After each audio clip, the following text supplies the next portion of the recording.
정부가 제4차 저출산 고령사회 기본계획 시안을 발표했습니다. 내년도부터 향후 5년간 적용되는 대책들인데요.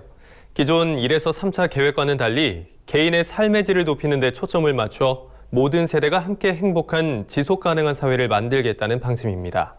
어떤 대책들이 발표됐는지 남수지 기자가 정리해드립니다.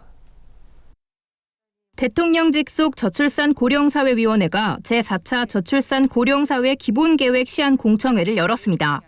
현장에서는 저출산 인구 고령화에 대응한 정부의 중장기 대책 초안 발표와 전문가들의 토론이 이뤄졌습니다.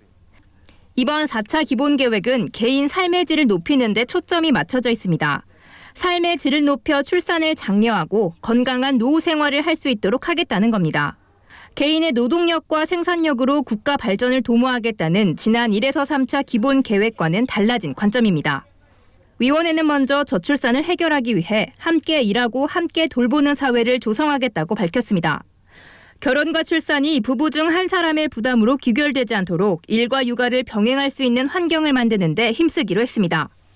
이를 위해 육아휴직 1호 기업이 확산될 수 있도록 육아휴직 사용이 부진한 사업장을 대상으로 집중 지도할 예정입니다.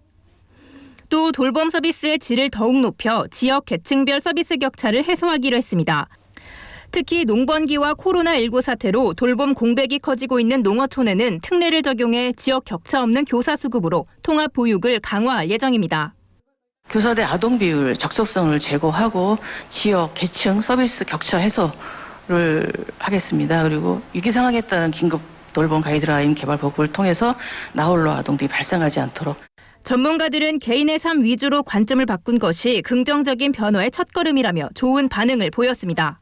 개인의 삶의 질 제고로 그 방향성을 바꾼 기본 계획의 방향성에는 대부분 긍정적인 평가를 도시농촌, 수도권 지방 격차 해소가 기본 방향 안에 들어와 있다는 것을 적극적으로 평가하고 있었습니다. 이와 함께 위원회는 갈수록 빨라지는 고령화 속도에 발맞춰 노인들이 건강, 소득 등 객관적인 삶의 여건을 갖출 수 있도록 하는 다양한 대책을 제시했습니다. 위원회는 노인 빈곤 완화를 위해 생계급여 부양 의무자 기준을 폐지하겠다고 밝혔습니다. 제도가 시행되면 저소득 노인 약 15만 가구가 새롭게 생계급여를 지원받게 됩니다. 또 건강한 노후 생활을 위해 거동이 불편한 노인들의 의료 서비스도 확대하기로 했습니다.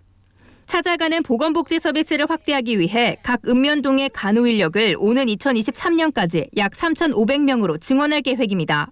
소득이 공백 없는 노후 생활 보장책이 실현이 되겠습니다. 우리가 그동안에 이 많은 소득 보장 체계에 노력을 했지만 여전히 한국 사회는 이 노후의 어떤 빈곤율이 가장 높은 저소득 노인에 대해서 소득 보장 강화하기 위해서 생계급여 부양 의무자 기준을 갖다 2021년도 폐지하고.